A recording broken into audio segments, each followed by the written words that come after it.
Hi there, it's Danny from the Football Fan Show. This is the show in podcast form where we cut out all the score reviews and everything and just get into the crutch of the debate that we are having in this show. My guest this week was Tom Moore. We're talking Donny Van De Beek. Should he have joined Manchester United? There were other offers for him on the table.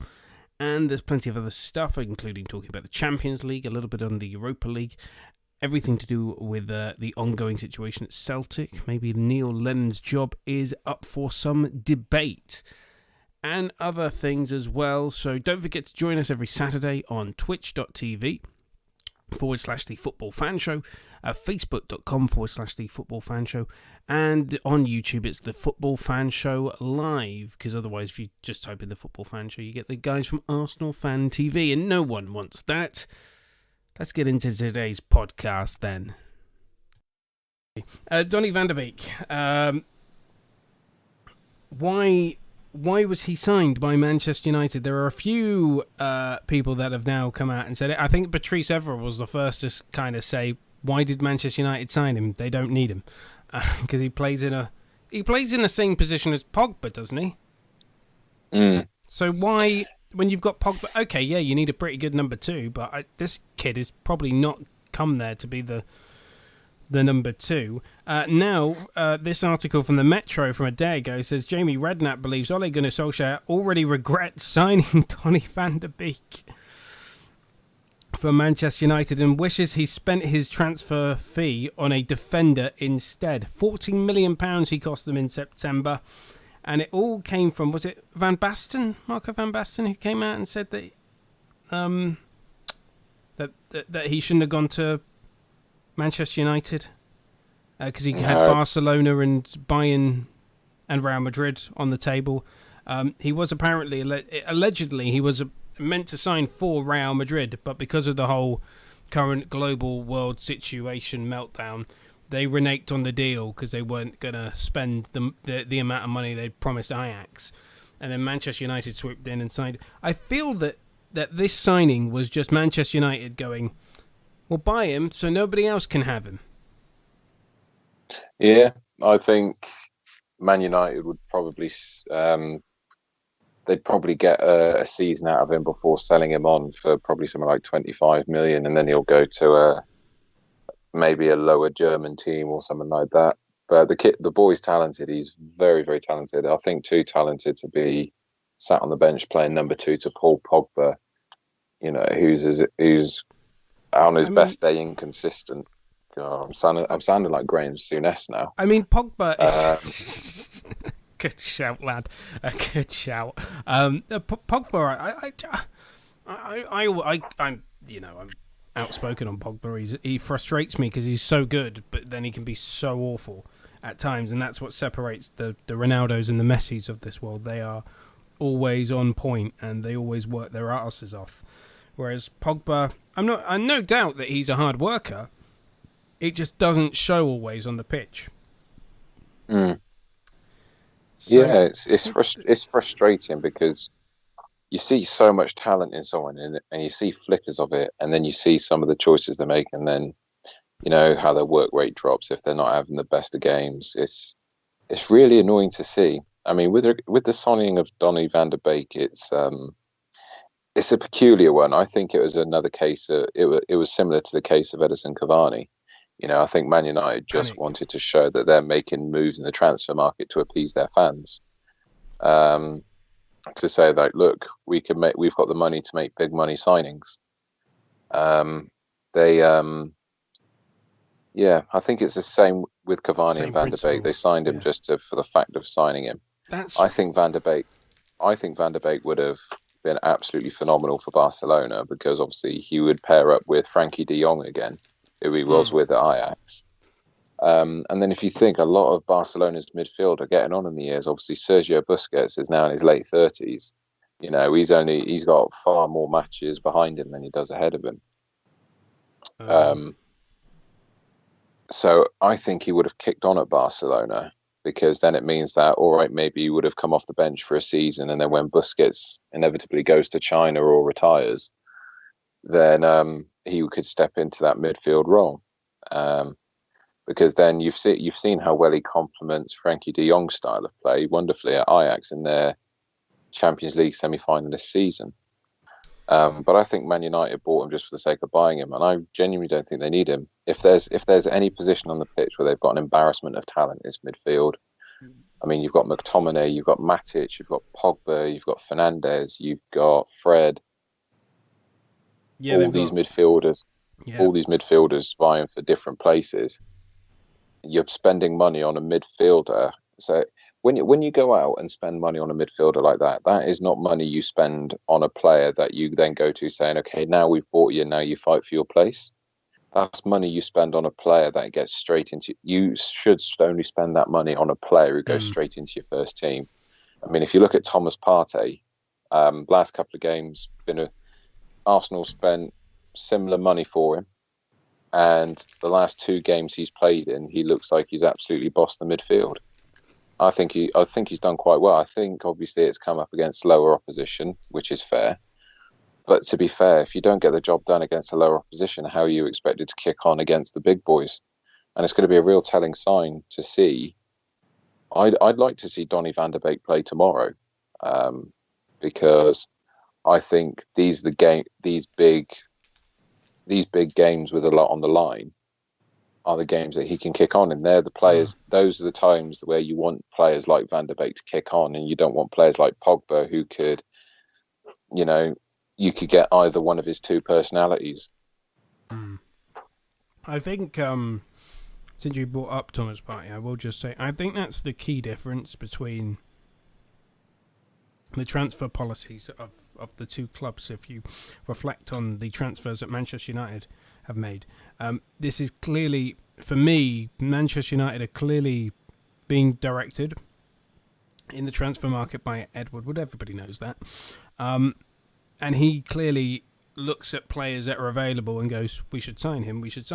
Whereas at Arsenal, it is clear that Mikel Arteta, who was the head coach, he's now manager, clearly has a say in transfers, because Thomas Partey was exactly what he wanted as a manager, exactly what they needed as a squad, so they brought him in.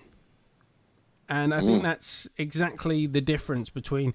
I get it, Ole Gunnar Solskjaer wants to build a young team for the future that's going to do well for Manchester United, but signing players like Cavani is pretty useless. And quite frankly, here's what they should have done, in my opinion, with Van de Beek. They should have agreed to buy him, £40 million, buy him for £40 million, loan him back to Ajax for the season. Loan him back to Ajax, and then there you go. He's going to play for Ajax for another season. Do what Chelsea did. Chelsea send all their youngsters on loan. I'm just going to pull up this article now from the Manchester Evening News. This is Rio Ferdinand midweek on BT Sport. We're going to get into the Champions League match day 2, and we'll look ahead to match day 3 in a moment. Rio Ferdinand, according to this article, believes that Donny Van De Beek brings something new to the table at Manchester United. Speaking to BT Sport, and I'm quoting here, I think he brings something that isn't there already, which is a lot of one-touch, two-touch football and movement in terms of playing and moving, and already looking for the next space to play the ball. United have got Fernandes in that position. Pogba can play there sometimes. Rashford, Electra, they're players who want to take several touches and manipulate the ball. Van de Beek does things in a very different way. There's a good blend, maybe a good balance to what they've already got. Considering he seems to be flying down a one-way stream here, the wrong way, given the currents of other opinionated people that have said that Van de Beek shouldn't have gone to Manchester United. It's strange from Ferdinand. He appears to have been up against it. You've disappeared on us there for a moment. Ah, right. There you go. You're back. You're back.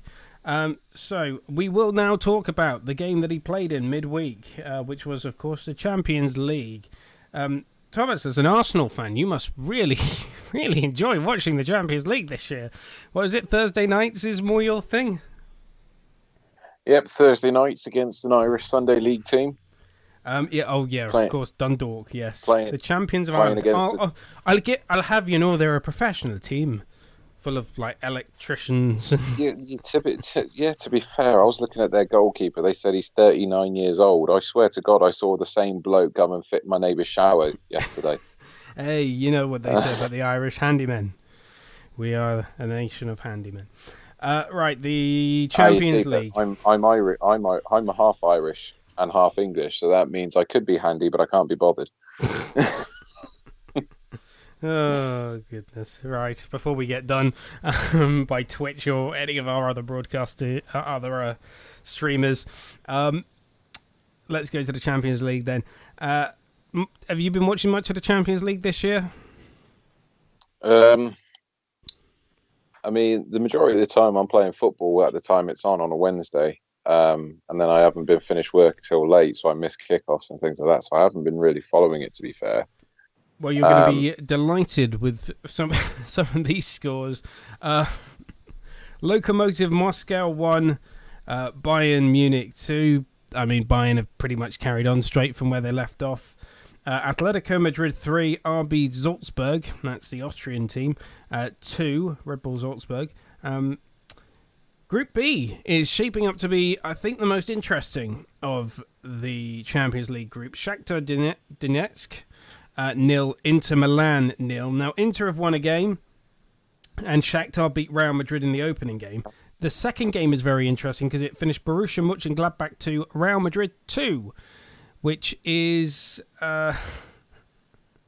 interesting. Maybe Zidane might get fired. I would love that to happen. I've said that many a time on this program. Group C, FC Porto 2, Olympiacos 0, Marseille 0, Manchester City 3. This is the game. To be fair, as soon as Man City went 1-0 up, I stopped watching it and then I switched over to the Liverpool match. But it was a fantastic performance from Man City. Atalanta 2, Ajax 2, and Liverpool carrying on their professional performance against the Danish team that I can never pronounce the name of. Liverpool 2, FC Midtjylland 0. FC Legoland 0. Is that racist? Probably. That's probably racist. That's probably racist. They're, by the way, they're owned by an English gambler, as BT Sport put it. It's the bloke who owns Wetherspoons, I bet. I think it's the guy that owns. Can't remember which club it is. I think it might be Brentford. It was either Brentford or Charlton. I can't remember. It was somebody like that. Yeah, I think it is Brentford. Wednesday's games, FC Krasnodar 0, Chelsea 4. I watched that. It was just a pummeling from start to finish. I mean, Chelsea just enjoyed that game. 5:55 kickoff. Fantastic game. Sevilla 1, Rennes 0.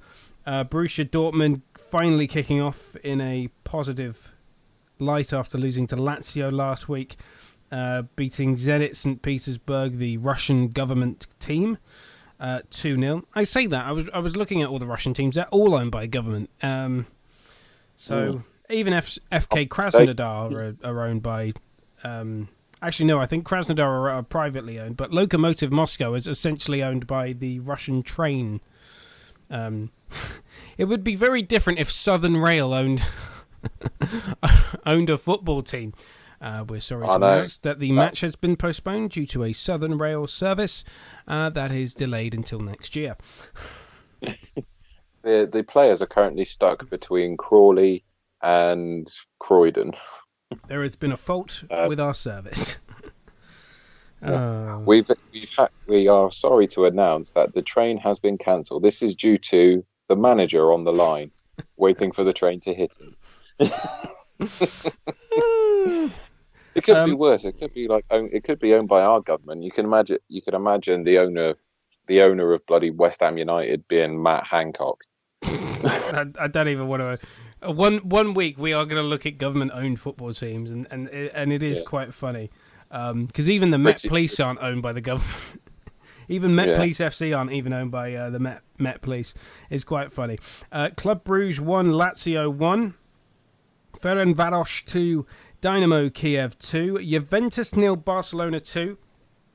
That was not the Ronaldo-Messi show that we wanted. Mostly because Cristiano Ronaldo had a third positive test for the bastard virus.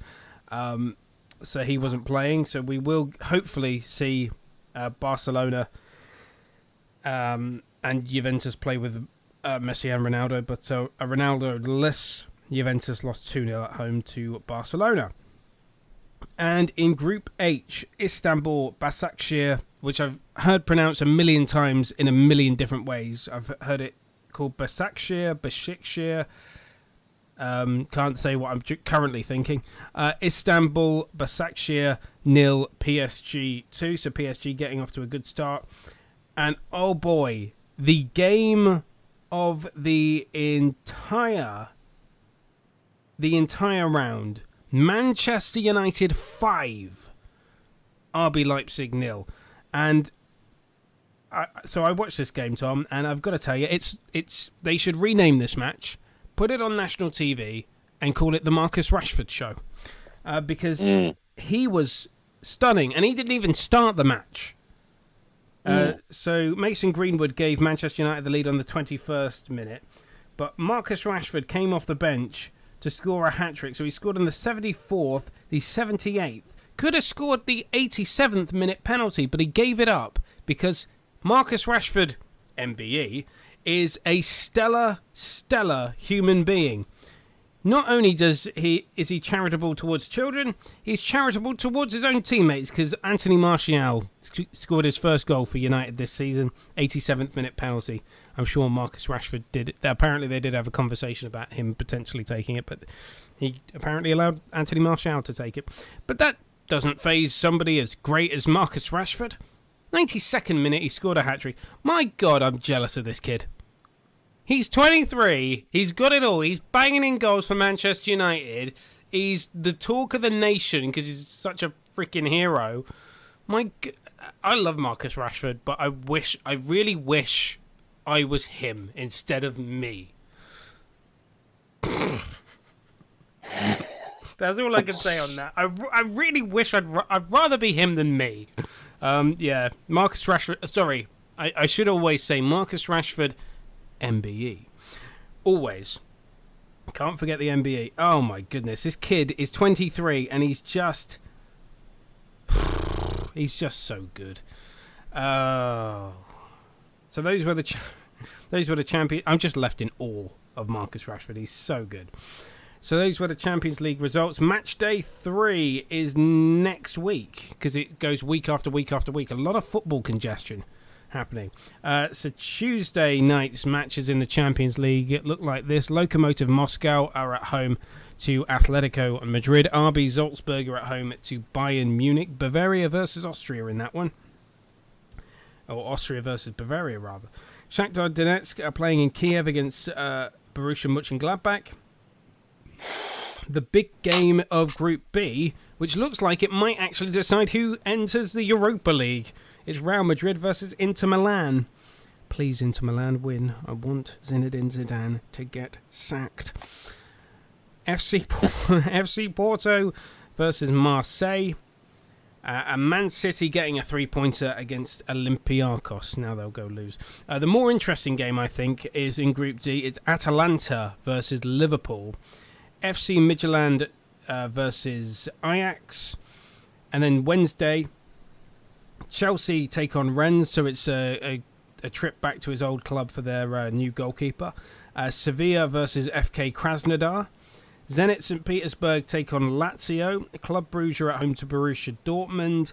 Barcelona host Dynamo Kiev. Ferencváros host Juventus.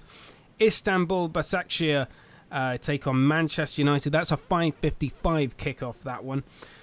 And then RB Leipzig take on Paris Saint-Germain as well. So considering I did my Champions League predictions and I predicted Manchester United would finish bottom of that group with Besiktas taking the Europa League spot, they're making me look like an absolute tit. So thanks, Manchester United.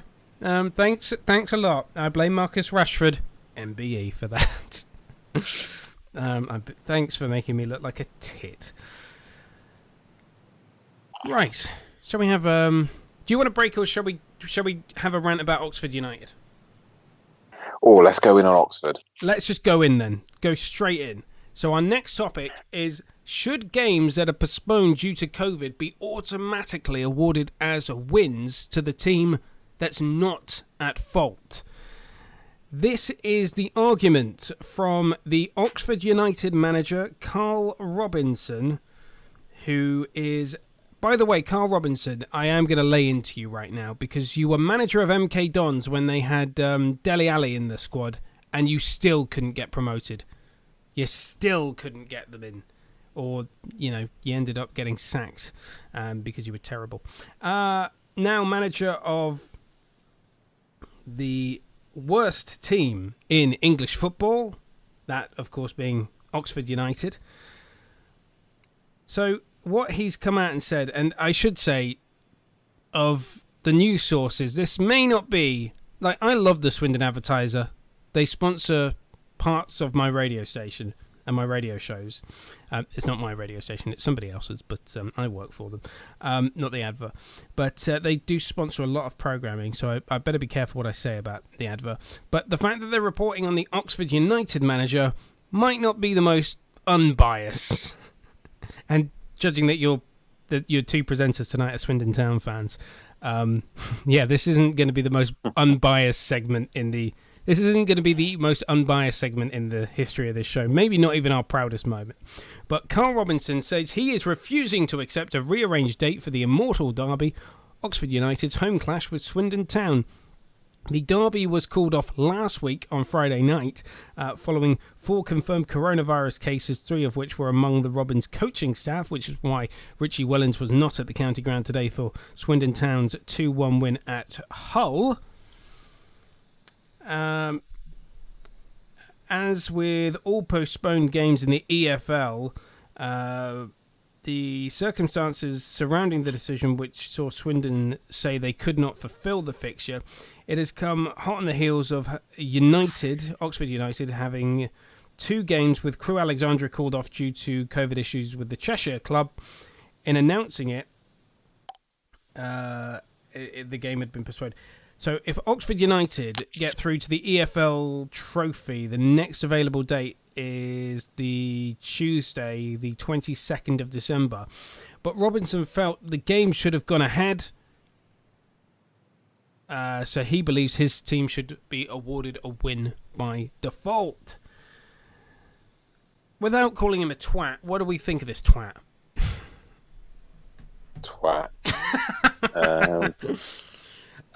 I kind of get it. I'll play devil's advocate, and you can just ram him. But I'll play devil's advocate for now, and just sounds like most of my Saturdays. I was going to say, it sounds like we're talking about the hot Premier League pay-per-view action. I'll give him the Timo Wiener. Apparently that was Timo Werner's nickname at RB Leipzig. I get it. The fixture congestion. You don't want to play on the 22nd of December when December is already one of the most highly congested set of fixtures in the footballing calendar, because you're playing the weekend before Christmas. This year Christmas Day is on a Saturday, so the Boxing Day fixtures are on Sunday. So that's not massively different. I'm assuming there are going to be Tuesday and Wednesday midweek games, because there's normally a game or two before the Boxing Day fixtures. And then you've got the New Year's fixtures, which will be a week after, but they'll probably fit in some midweek games as well. So it is going to be a congested fixture period. And if they're going to play on the 22nd of December, that means they're playing 1, 2, 3, maybe 4 or 5 games in the just within like a 2 or 3 week window. 4 or 5 games within a 2 or 3 week window. That is pretty unacceptable. However, I've played devil's advocate now. I can stop. Come on, man. If it happens to... I'm happy with him saying this stuff, but if it happens to his team, you will see the backtracking. You'll see him bend over backwards for the EFL to postpone the match and say, "Oh, we could win this one." That was an accurate portrayal. The thing is that I can guarantee you, he's done this because I get why he's done it, because obviously there'll probably be a lot of preparation gone into the match. He's got his team ready, psyched up, and things like that. And obviously, the frustration, he wants someone to blame. Now, the thing is the fact that you cannot blame people for getting ill. You know, if it's unfortunately we're in the middle of a pandemic, and he would have to accept the fact that, you know, these things are going to happen. You know, there was no one calling for anyone else's head in games that are postponed due to COVID. He's the sole manager doing it. And I just think he's an absolute pillock, because I guarantee. So let's flip it on its head, shall we? Let's say we're towards the end of the season. Oxford are battling for relegation, which they inevitably will be. Yeah, he's, you know, he can't have his cake and eat it too, because if any of the Oxford players caught COVID, and then because of what he said, the match gets postponed and the 3 points get taken away, and that's the difference between his team going down and staying up, I can guarantee you he'd be the first one on the phone to the EFL, you know, telling them which way the cold wind blows. Absolutely. I will just say that it was more to do with Swindon's coaching staff being unavailable, because it wasn't... Though players did have to self-isolate, it was mostly coaching staff that tested positive. And what Robinson argues is that the EFL, their position on the rules of coronavirus is a bit vague, and it's led to these inconsistencies where Barrow played earlier this month when manager David Dunn tested positive, and his assistant also had to self-isolate. In their absence, defender Sam Hurd and development coach Craig Rutherford took charge of the team. So what he would argue is, well, why not have the club captain or the youth team coach take over as the head coach for that game?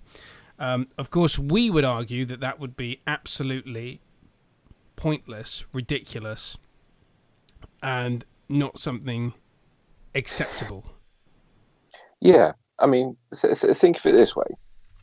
Swindon went ahead with the game despite the fact that, so Richie Wellens isolated, coaching team isolating, players they've come into contact with still playing. They then play, and then they come into contact with the players that are playing for Oxford United. Oxford have to postpone a game. They get points deducted. Carl Robinson will trace the blame back to Swindon because they'll have said, we got it from the Swindon players or people who'd come into contact with the Swindon staff and things like that. So either way, he was not going to be happy. So it was either isolate for the sake of both teams to make sure they're healthy and well. He just sounds like he's trying to find someone to blame. I think he's trying to get an easy 3 points in a game that I think his team would lose. Absolutely. I think he's trying to find someone to blame. He's trying to lay blame in a situation that's blameless. You can't blame anyone for this situation. You know, COVID-19 doesn't discriminate. No. You know, making it morally superior to Katie Hopkins. Nice shout. Yeah. To be fair, so he's just trying to lay blame on something, and all he's doing is just showing that he's completely. He's basically the Tony Pulis of League One, just trying to find someone else to blame. You know, trying to find someone else. Yeah. He is, and it's not professional. I mean, I get the frustration around it. You know, teams spend the week preparing, getting themselves mentally ready for a big derby match like it was, and then to be called off on illness, I get it. I get the frustration. I genuinely do from like an organisational perspective, because a lot of time and effort, I imagine, has gone into getting the players ready, and then at the 11th hour they get told that Swindon can't play. But that's not Swindon's fault, and therefore it shouldn't be. It shouldn't. Because Yeah, they shouldn't be because then penalised. that yeah, because of if your role there is to like deduct points from the team that got ill, or award points to the team that wasn't at fault. Again, that just hands over. That could hand over a championship or a relegation or a playoff place to a team by default. And one could argue that it wasn't obtained. It was obtained through it was obtained through not nefarious means, but there wasn't a true competition to see who was best out there. And you got to look further down the league, because if they put forward the argument saying, well, teams should have sufficient COVID procedures and facilities in place in order to make sure that the players are protected, that's fine if you're a club that's got money, money to throw at that situation. And then it comes down to which clubs survive, which perish, and ultimately it's the smaller ones. If we knock that further down the league into the National League, and someone like Notts County say, "Oh, we automatically want 3 points from Eastleigh because they haven't properly tested their players," and I'm like, "Yeah, but that's probably from a financial perspective. Some of their players may have to go via the normal route that everyone else does, and then again it comes back to the argument to deduct 3 points from someone who's got ill with who's not actively sought out to get it. It's not happened because they wanted it to happen. It's just happened. We are in the middle of a pandemic. It just makes no sense what he's saying. Yeah, I concur. But what I would argue is that we are stepping on ground that is nefarious, because some clubs would argue, well, we didn't deserve to get relegated last season because there were plenty of games to play, but we were relegated on a points per game basis. Like Southend, who are now really struggling in League 2. They were in League 1 last season, but we're really struggling. So I think it's weird times, isn't it? And you just got to kind of... I think you've just got to suck it up, really, Carl. Suck it up. Yeah. Suck it up, mate. And move on. I said, mate, you're not my mate. You're an Oxford United tit. Shall we stop the Carl Robinson bashing? Shall we end it there? Or have you got anything else you wish to bash him about? Maybe his time at MK Dons? Yeah. I'd like to bash him for having the highest opinion of himself possible. I mean, he does. Yeah, he thinks he's excellent, but Carl, you're a League One manager, mate. You're a League One manager in the relegation zone. So your team lost to Wycombe Wanderers in the playoff final. So yeah, plenty of managers have lost in the playoff final. Wycombe Wanderers. Like I said, he's essentially the Tony Pulis of League One. I mean, pretty much. Although he will say that I was the man that crafted a 4-0 win against Louis van Gaal's Manchester United in the League Cup. He did lead to them to promoted. He did get them into the Championship. I forgot about that, but he couldn't get them any further because they went straight back down again. And then at Charlton Athletic, he did nothing, and at least he got Oxford United into the playoffs. But like any great Oxford United manager, he fell at the final hurdle. Anything to add? No, I'm good. I've bashed out all I can on Carl Robinson. Once again, $14.95 for Premier League football. The hot man-on-man action from the Premier League continues tomorrow. So don't worry, I'm going to go through the fixtures towards the end. See a group of 11 men last 90 minutes like they never have before. Don't you mean 22 men on a field last 90 minutes plus stoppage time? And actually, if you add the assistant the assistant referees, the two linesmen and the referee. What's that? 3. It's 25 men. Now that's worth paying $14.95 after 10 o'clock. The referee is checking VAR as one of the defenders may have slipped in a finger. Oh, goodness. I knew I shouldn't have gone there. We're going to talk Barcelona next. They're currently losing 1-0 to Alaves. They're away. It's the first half there.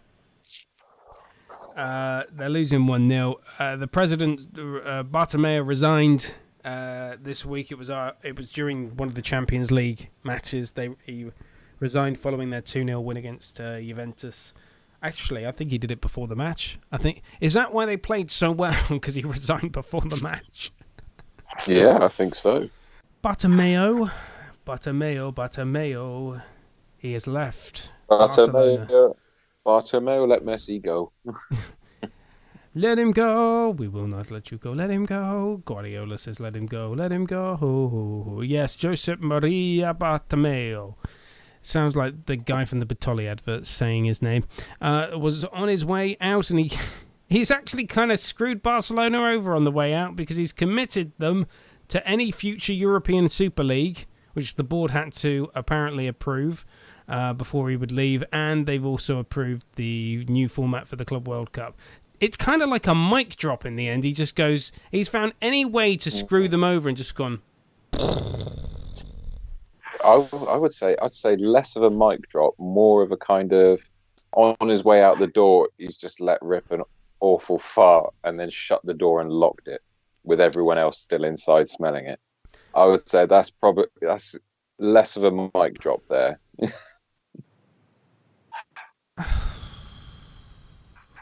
It is just weird. It is just absolutely I can see you trying to weird. wrap your head around what I just said. And I am. Just said that live. No, it is more of a wet fart that he's left on, to be honest, than a mic drop. So this guy was Barcelona president. He resigned before, I think, the Juventus match, and I think that's why they won. To be perfectly honest, we were talking at the start of the season about the Messi not trading his Barcelona kit for a nice blue kit, but we got some transfer blue balls from the whole Messi saga. Is he now going to stay at Barcelona? Because I called that back then about 5-6 weeks ago. I called it that he was staying at Barcelona and that he was just blue balling all of us all the time, and I still think he's blue balled us again. Don't see him leaving Barcelona now. Before I pass it over to Tom, I will say this, that 2 of the presidential candidates for the Barcelona elections want to bring back Pep. They want to bring back Pep. Pep, after the Sheffield United match and Manchester City's 1-0 win, stated that his time as Barcelona manager was over. He has no intention of going back to Barcelona. I don't believe that for a second. Depends how much they want to pay him. I think it would be a tricky job if he went back. I don't think he'd be as successful, and I think that's why he doesn't want to go back. What angle do we tackle this from? He was obviously a poor president that has kind of screwed over Barcelona now. Let's start with Lionel Messi. Is he going to stay?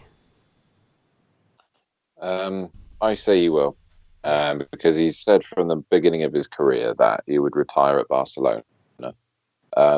And obviously it was a difficult few months for him, like for him to make a decision on where he wanted to go. Obviously, Barcelona crashed out of the Champions League the way they did. The setup at Barcelona seemed rotten to the core. You know, everything that probably would encourage him to leave. But you know, I'm a firm believer that you should never make decisions based on the emotion in the moment. You know, I think because he still, when he came out saying that he was staying with Barcelona, it's because he still loved the club. He may not like the people who were running it. but ultimately he said, but the team Barcelona comes first. So I don't see it happening. I don't think he'll move. He'll stay put and retire at Barcelona. And I think what they'll do is they'll do the same as they did with Eric Abidal, make him a sporting director or youth team an coach or honorary something. president. Yeah. I don't know. I see him maybe going to MLS. I think that's something that he's talked about doing. He wants to go to MLS in the end. It's a bit weird, the Messi situation, because we all used to applaud the one club men, and we were like, we like one club men. We wish Steven Gerrard had stayed and retired at Liverpool and that kind of stuff. And yet when it comes to Lionel Messi, it's like, just bloody leave and come join us. I think it's different with Messi though, because it's more like, I think a lot more people, because he stands out on the world stage, absolutely, but I think a lot more people would have a lot more respect for, not respect, obviously they have to respect what a truly amazing player he is. Are you trying to say he's underappreciated? Not underappreciated. I think La Liga and clubs and fans in Spain have been spoiled by having him in the league setup for as long as they have. But I think a lot of fans, particularly here in England, would say that he's yet to test himself in a truly competitive league, and to an extent, I agree, because obviously I think the Premier League being a lot more physical, he may struggle to adapt. So, I mean, if you think of it this way, let's have a look at the leagues. So if you take the French league, for example, you've got PSG, Lyon on occasion, Monaco, maybe Marseille. Marseille on occasion as well. In Germany, you've got Borussia Dortmund, got Bayern Munich, and that's pretty much it. Leipzig on a good day. Yeah, they're currently top of the Bundesliga. But I know what you're saying. Yeah, Italy, you've just got Juventus. Every single of the top 5 leagues in Europe are dominated by 2 teams. The Premier League, the way it's going at the moment, does not look like it's going to be dominated by any team. There's never been one team that's consistently dominated year after year after year for probably the last decade. Obviously, Man City had a few wins, Chelsea had one, Liverpool have had their first one in 30 years. But the thing is, because it's so difficult to predict the Premier League, it makes it a lot more competitive and fun. Whereas Messi is in his comfort zone, staying at a team that will no doubt be, Champions League semi-finalists at their worst. They would be second in La Liga at their worst, things like that. So I think some fans in England would definitely think he's yet to prove that he's a great player, but he can better the players around him. He can truly kick on and influence his team and other teammates to a certain extent. He's the last of the great, attacking and midfield line that Barcelona had. Not so many years ago, when you had your Xavi, you had your Iniesta, you had Suarez, you had Neymar, all of them in there, and obviously all of them have gone their separate ways. So I think, me personally, I'd love to have seen him come to the Premier League, but I think that ship has long past sailed. I never thought he was going to leave Barca this summer because of, again, I don't think he would have made a decision on, the emotions he was feeling at the time. So yeah, I don't see it happening anymore. Yeah, I'm with you. I don't see him leaving Barcelona. Why leave a comfort zone that you've dedicated your entire life to? And to be honest, it's pretty easy for him they'll build a statue of him if they haven't already. Quite frankly, they'll probably rename the training ground after him for the amount of goals he's scored, and he'll definitely get a statue with Johan Cruyff outside the new camp. Beyond that, I really don't see what he adds to football. I'd love to see him in the Premier League and answer the age-old question, which has been reworded nowadays. Can he do it on a cold, rainy night in Stoke? Can he do it on a cold, rainy night in Stoke? Well, it's now Burnley, isn't it? But can he do it in a cold, rainy Tuesday night in Burnley? But that, I guess, is the immortal question. But I don't suppose it'll ever get answered. And for me, that makes Cristiano Ronaldo the better player. That, to me, I love seeing a one club man. I really do. But when they're the best player in the world, you want them to play in pretty much every league possible. And I genuinely see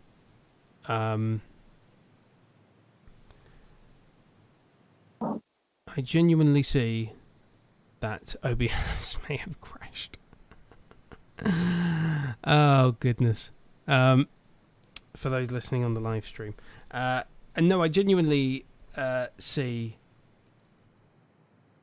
I have no idea what happened there, but we will reconvene on that. I don't know what happened there, but okay. Loady. Hello, if you're listening to the podcast. This is a podcast edition. Additional podcast content. There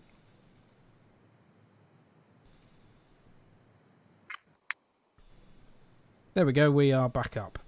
Don't know what happened there. Not sure, but we are back, and hopefully without problems now.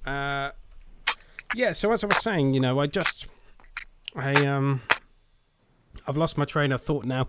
I don't see Messi joining any other club, and as I said, I feel it makes Ronaldo better because he's done it on a more consistent basis at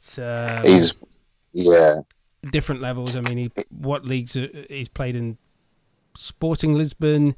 Played for Sporting Lisbon. He's played for Manchester United, Real Madrid, now Juventus. He's probably going to PSG at some point before he leaves to go to the MLS or China, or wherever he chooses to end his career. Won't go to China.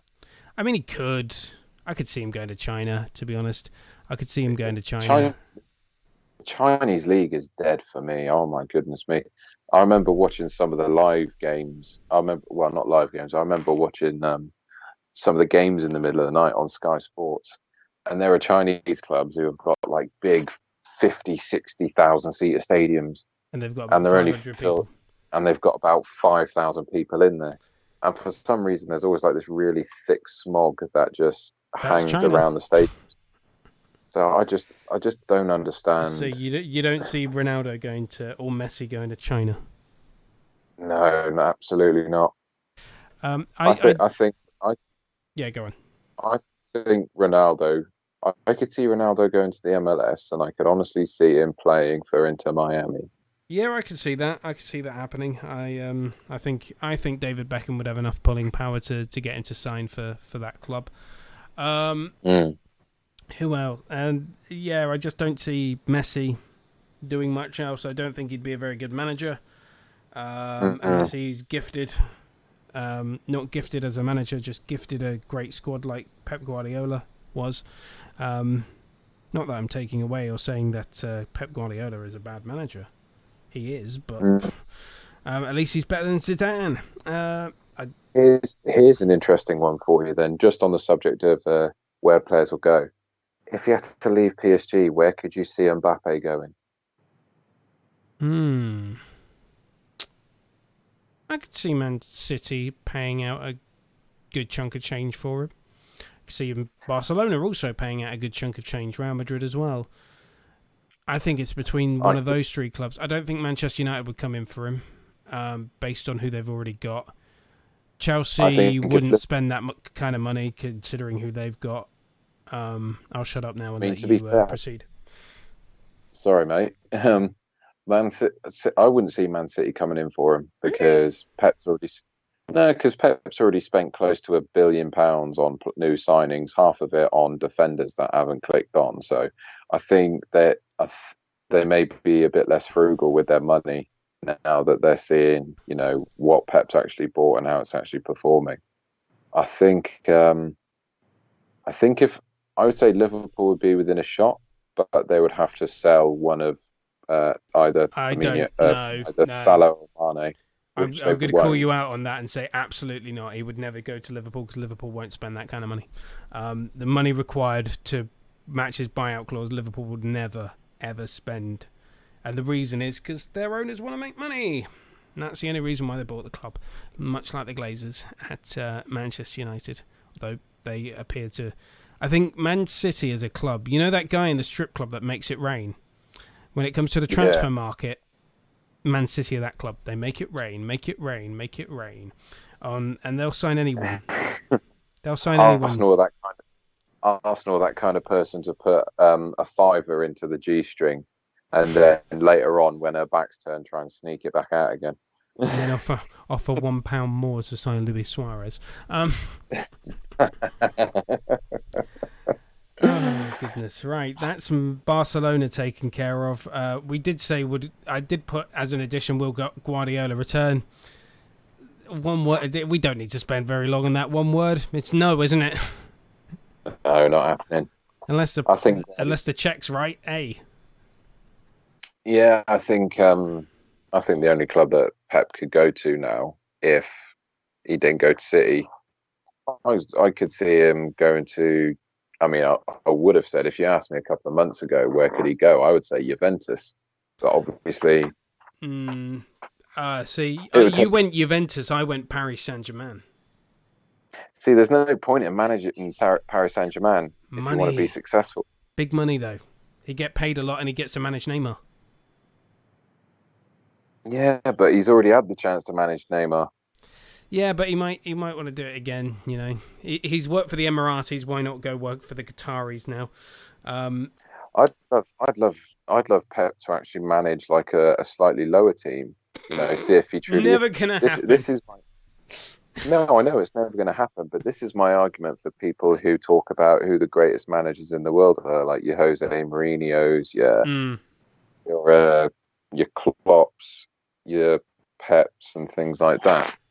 Yeah, you know, can they genuinely generate a performance with like some of the players they have at their disposal? You know, without unlimited wealth, resources, or a great academy. Yeah, if you look at Burnley, for instance. Yeah, I mean, if you look at Carlo Ancelotti, for example. All right, they've spent a bit of money to get the players in he's needed, but you can tell there's a difference in mentality at Everton. Yeah. You know, and I've always been a fan against. I've always been against people saying, "Oh, is this person the greatest manager ever?" And then you can just look at their previous managerial record. I mean, to be fair, I would say Manuel Pellegrini was quite a decent manager back in his day, taking Porto to win the Champions League back in the day. Jose, yeah. Was that Jose? Yeah, that was Jose. Jose did it with. He won the UEFA Cup the season before, and then won the Champions League afterwards. And Andre Villas-Boas did it. Well, he didn't win the Champions League, but he won the Europa League with Porto, like a decade or so later. Yeah, I know what you mean, because I've had this conversation with other people on this program, and you know how much of a fan of the managerial master that is Zinedine Zidane. You know, I think he's the greatest manager that ever was, and anyone that says anything differently is clearly an idiot. No, you know how I feel about Zidane, because I've said it on this program that I think he's not a very good manager. I think he's one of the worst man managers out there, because he couldn't handle Gareth Bale. Gareth Bale is easy. Just get him a pair of golf clubs. Just get him some golf clubs for Christmas and say you play him. There you go. Jesus, it's not that difficult. If I'm honest, and I'm not being biased, but I genuinely think that probably Arsene Wenger is probably one of the greatest managers ever. I would say for the top two, it'd have to be Sir Alex or Arsene Wenger, without a shadow of a doubt. Because I mean, in the Premier League, yeah, ever. I would say in the world. In the world, I'm not.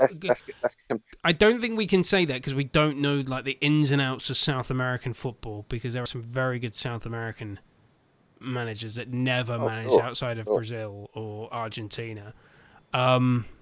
If we're talking about the greatest managers ever, It's like the whole debate around Lewis Hamilton being the greatest F1 driver ever. You can't compare eras.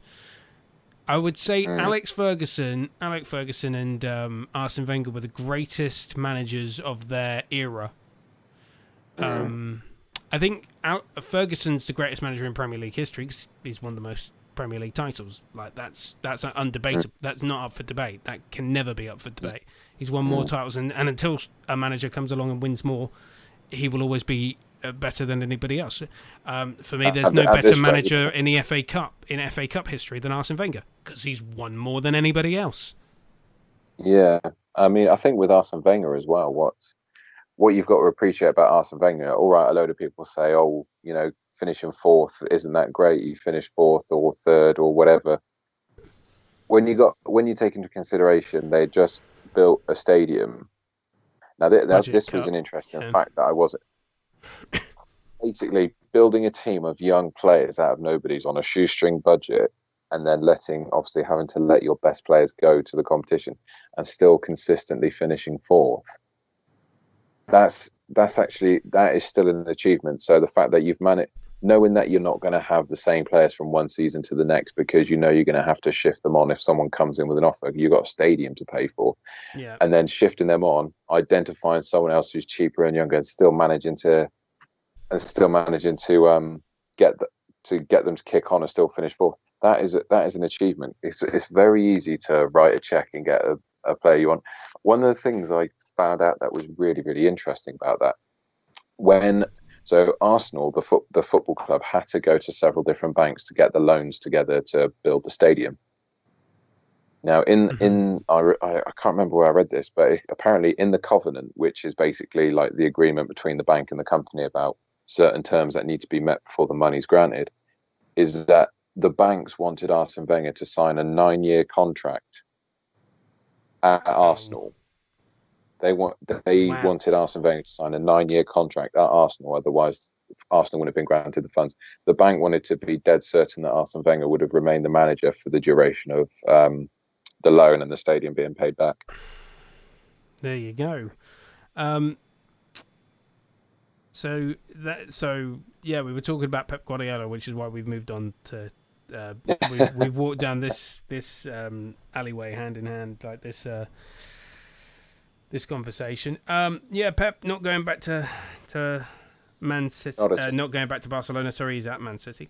Definitely staying there. Apparently, very happy there. We were talking about managers having endless resources to achieve massive amounts of success, and what separates the best managers from the rest of the managers. And I've said previously on this show, I really like Jurgen Klopp. I'm not a Liverpool fan. No one wanted them to win the Premier League less, because I just imagine all the social media posts by Liverpool fans. But it was all right. We survived it. Coronavirus happened, so we can blame Liverpool for that. Liverpool winning the Premier League, which I still kind of do, and me starting to go to the gym. That's also a reason coronavirus happened. But I think Jurgen Klopp is one of the best managers, because he did it on a shoestring at Dortmund and got them into a Champions League final. He won a Champions League on a shoestring at Liverpool, and he's won the Premier League. I mean, Liverpool aren't going to spend the amount of money that Manchester City, Chelsea and United spend. United are a big company. City are owned by a state, and then Chelsea are owned by a billionaire. So Liverpool aren't going to outspend that, and for the job that he's done, has been fantastic. You could argue that the groundwork was laid by Brendan Rodgers, but who's doing a stellar job at Leicester to try and get them back into the Champions League. I don't think they will, but yeah, Messi's not joining City and Guardiola's not going back to Barca. I would rather have Messi in the Premier League than Guardiola as a manager, to be perfectly honest. That's the scenario I'd rather have. Shall we get into the final talking point of tonight's show before we go through the league tables and we finish for tonight? Because Mike Ashley, everyone, man of the people. Mike Ashley, man of the people. The absolute epitome of what Newcastle United fans want as the owner of their club. I mean, he can do no wrong, Mike Ashley. He is a saint among thieves. A saint among scoundrels. But he may have just called out the Premier League. Last week, during the Monday Night Football, after the Monday Night Football, he came out and said that the Premier League should drop the £14.95 pence price for the hot man-on-man Premier League football. Sorry, I'm distracting myself now with my own joke. He's called out the Premier League and said it should be dropped to... So he went under a fiver, about £4.95, about a fiver. It turns out this week that it's mostly the West Midlands clubs fans that are being screwed over the most by this, because it's mostly Aston Villa and West Brom, according to research that are on the pay-per-view streams the most. So I think it was something like they were spending three lots of £14.95 a month. So what's that? 45 quid to watch their team 3 times.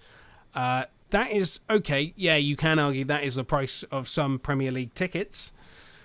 But the fact that Mike Ashley, the saint among saints, calling out the Premier League for that 40...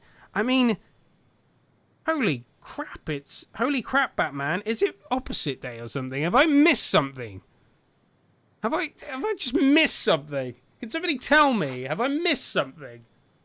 Where's this come from? Why is Mike Ashley, of all people, who loves money, loves it, even when he was caught on camera once going through like a security at one of his depots, he had a wallet full of cash.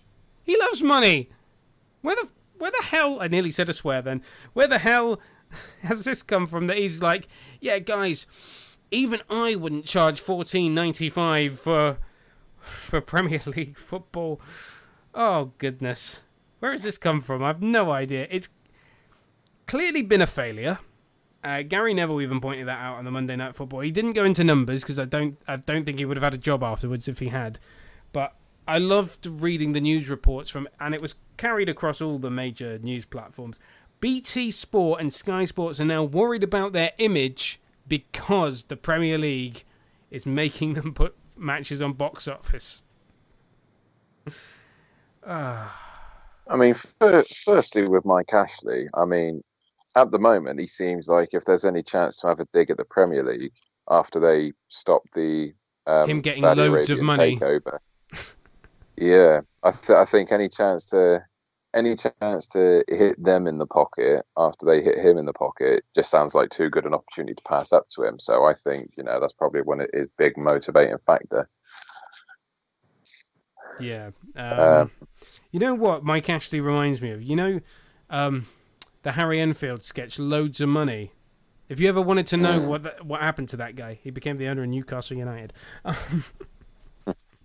That was a point that I hadn't previously thought of, that he is trying to stick it to the Premier League, which I hadn't thought of because of the whole Saudi money thing, because he was going to get a massive, what was it, 300 million for Newcastle United? United? About that.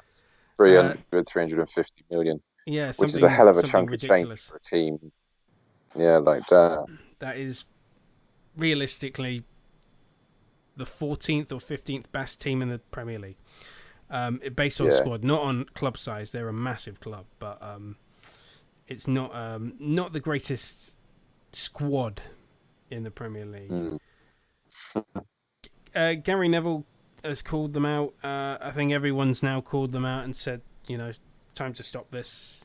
Premier League have said they will review it at the next international break, which is in 2 weeks' time.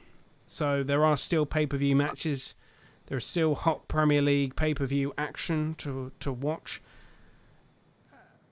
Never mind Newcastle. Try new arsehole. Must apologise for that one. Must apologise for that one. I'm lost now. You've lost me there. Mike Ashley calling out the Premier League. £14.95 was always going to be a steep amount. And we did talk about this last week, but I'm just perplexed by the desire for the Premier League. Why didn't they just scrap it immediately? Because it just doesn't work. I'm just trying to get Sky. I'm just trying to find one of these articles from Sky BT Sport about the Premier League pay-per-view. It is going to be reviewed. What are the odds on them axing it? Do you think it's going to get axed? No, I don't think so. I think they're going to keep it in place, because as much as they can review it as much as they want, but they're still going to keep it. Money talks at the end of the day, in my opinion. I think that they're just going to keep it in place. They may drop. I think they may amend the price, drop it to about £10. But no, I don't see it disappearing. The Premier League have shown their colours and shown how much that they want money. And yet they're not giving any money to the EFL. Although that is actually, to be fair to the Premier League, that is the EFL's own fault, because it's not fit for purpose. This article from the Metro says Sky and BT Sport achieved the seemingly impossible in uniting football fans in opposition to the new pay-per-view model. Can I just say, there are official supporters groups now that are giving £14.95 to Marcus Rashford's feed the children over the half-term break campaign, which I absolutely love, because that is a massive middle finger to both the government and the Premier League. We all know that it's absurd, and the Metro now goes on to say the Premier League is yet to write Premier League pay-per-view games off as an ill-advised experiment. It's going to be reviewed in November, as I say. There are going to be more games. Arsenal are on one of those games. So apparently, the viewing figures for the pay-per-view matches that have aired haven't officially been revealed, but it's been reported that an average of 39,000 people have paid for each of the pay-per-view match. Okay, these guys must have a lot of money. Are you a part of that 39,000 people? Because quite frankly, you could probably just... Obviously, legally, you should pay for it. But you don't have to. I'm not telling you where to go, but you don't have to pay for it. Are these 39,000 people insane? That's my next question. Who's paying to watch Burnley versus West Bromwich Albion? I want a track and trace app for people that bought that match. I want a track and trace app for people that bought Burnley versus West Bromwich Albion for £14.95. I want a track and trace app, because I don't want to catch you're stupid. Unless you're a Burnley and West Brom fan, in which case I'll forgive you. But if you're not, come on. They need to do that advert. They need to do that advert again, where they try and tell the telltale signs of someone who's bought that match. So it's going to be a case of F, face. Has their face fallen on one side? Oh, P, payment. Has their bank statements recently shown payment to the Premier League? To Sky Sports, Box Office, and BT. S, speech. Is their speech slurred from drinking too many Heinekens? T, time. This is the time you have to talk your friends and loved ones out of making really bad decisions. Oh, goodness. So there will be 5 more pay-per-view matches in November of hot Premier League action. Arsenal and Tottenham are included in the latest round of hot Premier League man-on-man pay-per-view action, because I refuse to sell it like it's anything serious. Match week 8 of the season. So these are the games that are available on both Sky and BT Sport for the low price of £14.95. So Friday the 6th of November, this is the track and trace app I need. Brighton versus Burnley. Unless you're a fan of those clubs, why the hell are you buying that match? It's 5:30 kickoff. Why are you buying that match if you're not a fan of those two clubs? Crystal Palace and Leeds at 3. BT Sport box office on the 7th of November. That, not the worst game in the world. London Derby at 8 o'clock. West Ham Fulham, also BT Sport box office. And then the 8th of November, Sunday the 8th of November, you got West Brom versus Spurs, which is not a bad game. And then a game that I'd actually like to see on television is Arsenal versus Aston Villa. And then it goes on and on and on. And I cannot be bothered. I can't deal with it. I think it's so repugnant and really, really stupid that they are just I think they're just carrying on just so they don't look like idiots. Because it would make them look like a bunch of tits if they just did it for like 1 or 2 weeks and go, yeah, you know what, it's not working. I think that's what they're scared of. But they've made themselves look like tits anyway, so why not just scrap it at this point? I think for them it's past the point of no return. Oh, yeah, totally. Totally. I think it's past the point of no return. I think right now for them to put... I think now at the moment, they've put too much effort and money into this for them to pull out now. They can only go all in on it.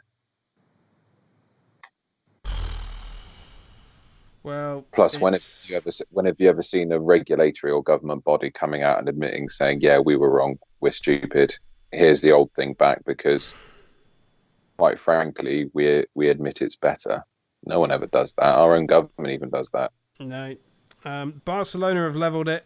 They are 1-1. Griezmann, 63rd minute. Jota is sent off for Alaves, so it's 1-1 there. Yeah, unfortunately, it looks like pay-per-view football is here to stay. I mean, why they haven't put more... Why don't they just ask for more money from the broadcasters? Why don't they just say to the broadcasters, okay, if you want to broadcast these additional games, you got to pay us. Otherwise, we'll just go to other broadcasters that haven't bought Premier League packages and say, do you want this Premier League package? It'll cost you this much. Then you can get like ITV turning up and going, oh, we'll buy that package. Or BBC Sport going, we'll buy that package. Or Amazon Prime and Sexy Times going, we'll buy that package. Or Netflix going, we'll buy that package. Or Facebook or something. You know, they could just sell the additional games on. They don't have to give it away for free. They could just get the money back from the broadcasters. Most Premier League fans subscribe to Sky and BT anyway. Why not just charge the broadcast? As long as it's a temporary measure, I think the broadcasters should take the hit, to be perfectly honest. But I don't see them doing that. No, absolutely not. Like I said, there's too much money at stake now for anyone to pull out of any deal. You know, they can only go all in on it. You know, Sky want to bring in people. They want to bring in ratings and viewership, but only if they've got the deal in place with the Premier League to do it. It's frustrating and annoying. Shall we talk about something else that'll make us a little bit happier? Yeah, go for it. I'm all down for that. Shall we talk about your beloved Arsenal in the Europa League? We didn't do the Europa League last week. We never really talk about the Europa League. So, but whilst I've got you here, we might as well talk about the Europa League. And then the first team I see is Young Boys. Oh, goodness. They have the worst stadium name and the worst club name possible. What's the stadium? Oh, you don't want to hear it. It's pronounced the Wankhede Stadium. That's not so bad. Yeah, but they're called Young Boys. The club is called Young Boys, and their home stadium is the Wankhede Stadium. But it's spelt with a W, obviously. Is it a chairman Adam Johnson or something? Let's just focus on the English teams. Mourinho was really weird this week. So he lost 1-0 away at Royal Antwerp, and then the great distinguished club. And then he takes a picture of himself on his official Instagram, which he never freaking uses, and then takes a picture of himself sat on his own on the bus saying poor performances deserve poor results. And it's like no one's around him, and I feel like I think that image would be improved if they just played Akon lonely in that clip. No, I think they should have played. I think they should have played the old Daniel Bedingfield song, going, "'Cause you had a bad day." Oh goodness! Oh god, I'd forgotten about that. Daniel Powter, by the way. But that was it. yeah, that was it. No, Daniel Bedingfield's got to get through this, but I suppose he will. Elsewhere, Arsenal had a very good day against the Irish. 3-0 winners against Dundalk. I mean, it was. To be honest, I don't watch the Europa League. It's not something that I tune in for. It's not something I pay my BT Sports subscription to. I just watch the Premier League and the Champions League. I have it on in the background. Normally, I'm watching the Celtic match if I'm watching any game in the Europa League. But yeah, I did watch a bit of the Arsenal match. Very good performance. Expected. Big win. Good result. Move on. On that note, I must say, everyone jumping on the Ozil bandwagon saying he should be playing. If he's not playing, Joe Willock needs to be in that starting lineup. Mesut Ozil's time at Arsenal is over. Yeah, absolutely. Just anyone that's calling for him to play clearly doesn't understand that he's not very good. They need to put Joe Willock in that starting lineup. Oh, absolutely. Because he was all over that pitch on Thursday. Sorry. You carry on, pal. I was just going to... No, I agree with you because I can't stand Mesut Ozil. I don't think he's a very good player. Even Arsene Wenger was like, I don't understand why he's not playing. He's not playing because he's not a very good player. That's fundamental. He turns up in some games and then he's late. It's a bit like Paul Pogba, except Paul Pogba is better on his bad days than Mesut Ozil. Sorry, I'm sure there's loads of Arsenal fans that disagree with that. That are going to disagree with that statement, but I find it fundamentally to be true that a Paul Pogba bad day is better than a Mesut Ozil bad day. Rangers, they're doing very well in all competitions really. They beat Celtic in the Old Firm derby. Rumours that Neil Lennon was going to get the sack. There were certain calls for him to get the sack after that defeat. Rangers won Lech Poznan 0 in Group D. Got Benfica and Standard Liège in that group. Leicester getting a 2-1 win away at AEK Athens. Leicester should get through in that group. Celtic I don't really see getting out of Group H. They lost to AC Milan 3-1 at Celtic Park. They've drawn 2-2 at Lille Metropole. I mean, I was going to talk about Neil Lennon potentially getting the sack because I don't think it was ever going to be the best replacement for Brendan Rodgers. I know he was there before, but I just... He didn't exactly succeed at Bolton. He wasn't great at Hibernian. He's another guy that I think was gifted a very good side when he took over at Celtic first time. And yeah. I'm not a Celtic fan. I have an affiliation with Celtic because I'm a Hibs fan, so, you know, fellow Catholic Irish side, but Irish-Scottish side, so...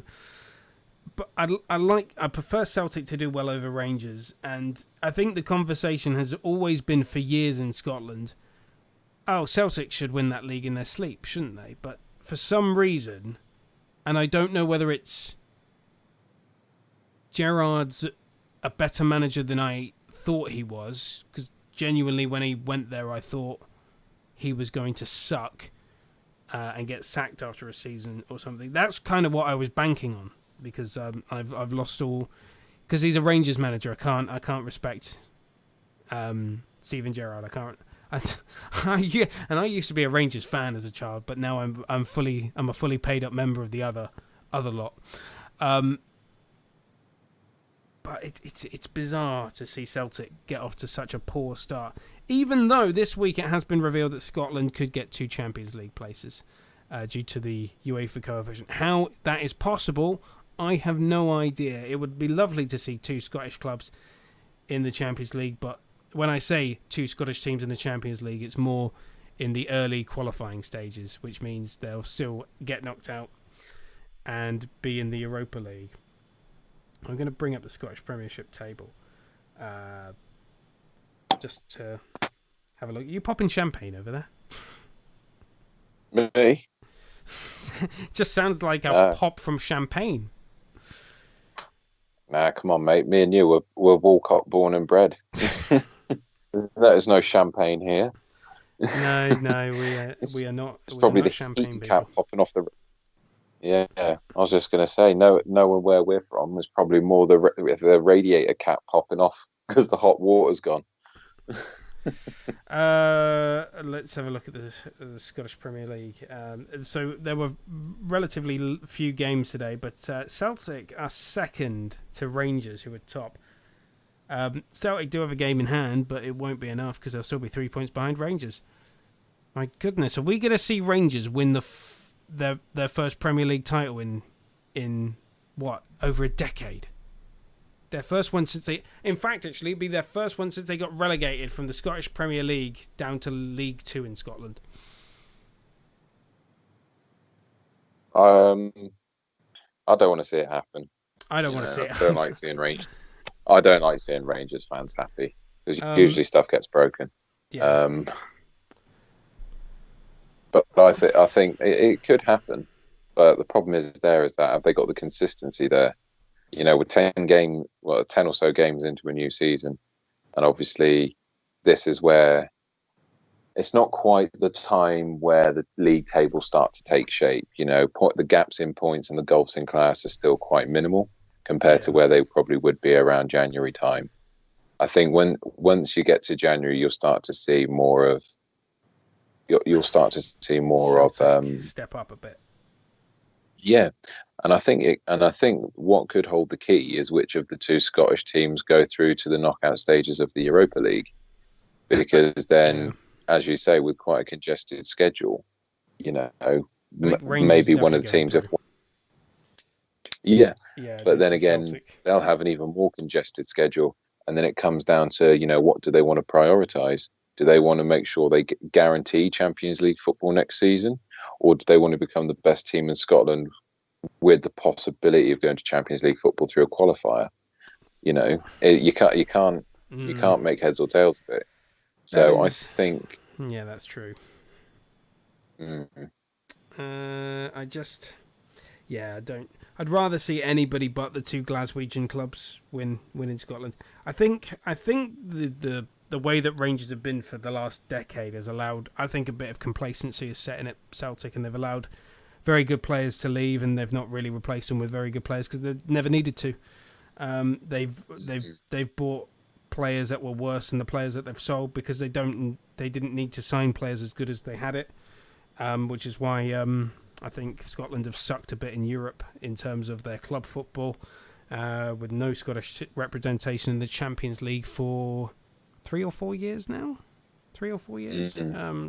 No Scottish team in the Champions League. So I don't want to see Rangers win the league. But as a Hibs fan, I'd rather see Hibs win. But to be honest, I'd rather see any other clubs from any other cities win. Whether it's Hearts, Hibernian, Aberdeen, Dundee, United, I don't care who it is. It can be Inverness, Caledonian Thistle for all I care, as long as it's not Celtic and Rangers. Because I can't stand the two Glaswegian clubs. Even though I'm preference Celtic over Rangers. Then, actually, we got to get serious now. Actual news, based on what Boris was saying. The boss of the land was saying earlier. Because we both. I don't know about you. I watched it and was kind of unsure where the elite sport was going to go, because during the first lockdown, the Premier League halted and stopped.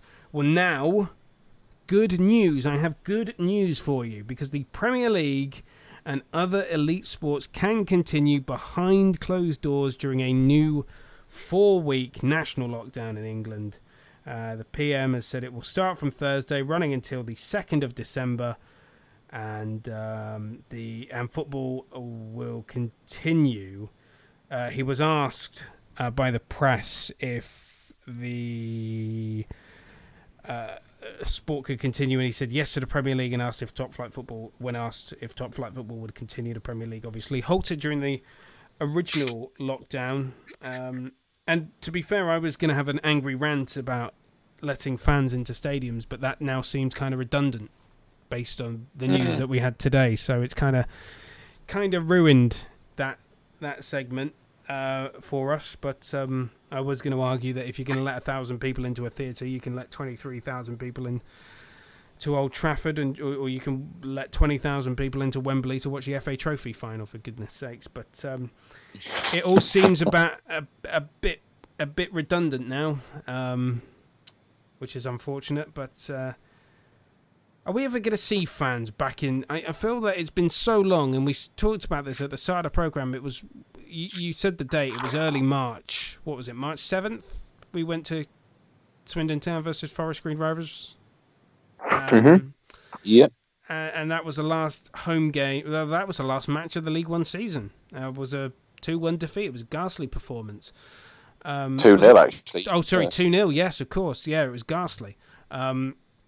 Ghastly performance. And yet the team still won the League Two title on the points per game basis.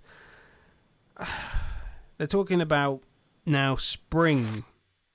Maybe initially I heard October before normality, and I'm like, no. These clubs aren't going to survive. So now there has to be a financial package for League Two, League One. The National League have actually got a financial package, although the top clubs like Notts County are saying it's not enough, which I completely understand. Money makes the world go round, and there's not a lot of money in the National League. I know we're stepping on old ground here, but I just, come on, government, it's time to pay up. It's time to pay up. I saw that the Premier League obviously offered a deal to the EFL clubs, which were rejected by the EFL because the Championship didn't get a look in when they're all owned by billionaires. Now, Gary Neville on Monday Night Football said actually the Championship clubs. He used Stoke City as an example because they're owned by the guy that controls the majority stake in Bet365. So he's a billionaire. The Coates family own Bet365. And he used them as an example, saying that actually because Stoke have been in the Premier League, they deserve a portion of that money from historically being in the Premier League. And, you know, that Championship clubs need rescuing too. And I'm a bit like, well, no. League One and League Two, last time I checked, outvote the Championship in the EFL because there's a one club, one vote system. How the hell have League One and League Two clubs just gone, yeah, you know what? Turns out we don't need the money unless you're going to give it also to the Championship clubs. Absolutely. I'm just perplexed by the situation. Obviously, I've said the EFL aren't fit for purpose and should be either broken up or disbanded, and the Championship should break away from the EFL. But now I'm just confused by League One and League Two clubs backing the Championship for some reason, and I'm literally... I know it's their cash cow now, because that's the only league they make money from, but I'm perplexed why League One and League Two wouldn't just go, yeah, we'll take the money, screw the Championship, we'll take the money. And now it's made me, mindset-wise, I'm in the worst place possible because I now think the Premier League shouldn't give anything to the EFL. Nothing. They shouldn't give a single penny because they had the audacity to say no. Maybe I'm wrong on this. What's your thoughts? I would agree. I think on the basis of principle, you know, for the Championship and by extension the EFL to reject what was on offer, I think, you know, just showed their true, basically threw a big middle finger up to the Premier League. And we did touch on this 2 weeks ago, on our last show. Yeah, the last time we were on the show together is you know, that the championship itself should be something that's managed also by the Premier League. So like a universal body that manages the Premier League and the Championship, and allow the EFL to still manage League One and League Two. because the problem is the fact that when you're governing big teams who drop down to the Championship from the Premier League, who are then subject to the same laws and the same regulations as some of the lower league clubs, there becomes a massive imbalance in what they can do. So let's say back-to-back relegations for someone like Burnley, a team who have got some talented players, but then they get back-to-back relegations, go down to League One, and then all of a sudden they've got a salary cap. They can only spend 50% of what they actually take in, and then that puts their wage bill, 200% over what they can actually spend. So it's almost the salary. So in that case, it's almost designed as the system is designed for clubs to fall down to stay down. I would. That's. Yeah. I would argue that the Championship should be under the supervision of the Premier League rather than the EFL, because the Championship in its own right is treated like a miniature Premier League. We said it 2 weeks ago. It's why the Premier League broke away, because they made all the money, and the EFL, the Division 2, 3, and 4 clubs kept all the money. Do you want to? I don't know if you know this, but you want to know how much? I was astounded by this. So Gary Neville said that the bottom club in the Premier League get £100 million. We're gonna play a game now, and I'm gonna ask you how much you think the top club in the Championship gets before promotion. Before promotion, I would say probably about 170. £7 million. £100 million for finishing bottom of the Premier League, £7 million for finishing top of the Championship. But obviously, then once you get promoted, once you join the Premier League club, then you get £100 million. So obviously, that is a misnomer. But you get £7 million for winning the Championship.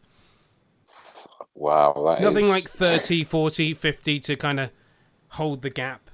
You're waiting for the £100 million that you're going to get from the Premier League over the course of the next year. Mm-hmm. Which I found amazing. £7 million. That's what the Championship winner gets, according to. And again, it shows that imbalance. How much do you think, say, like a League 2 club going up to League 1 would get?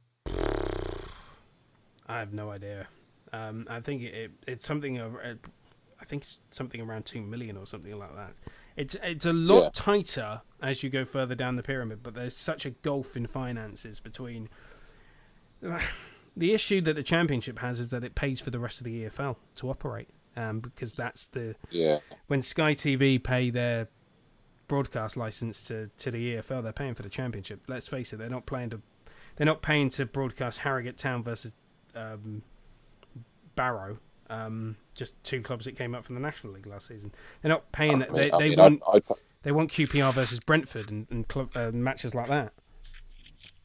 I mean, to be fair, I'd watch Harrogate versus Barrow because I like watching. I do enjoy. I've got to admit, lower league football. I do enjoy teams who play for the badge more so than I enjoy watching teams with players who play for the money.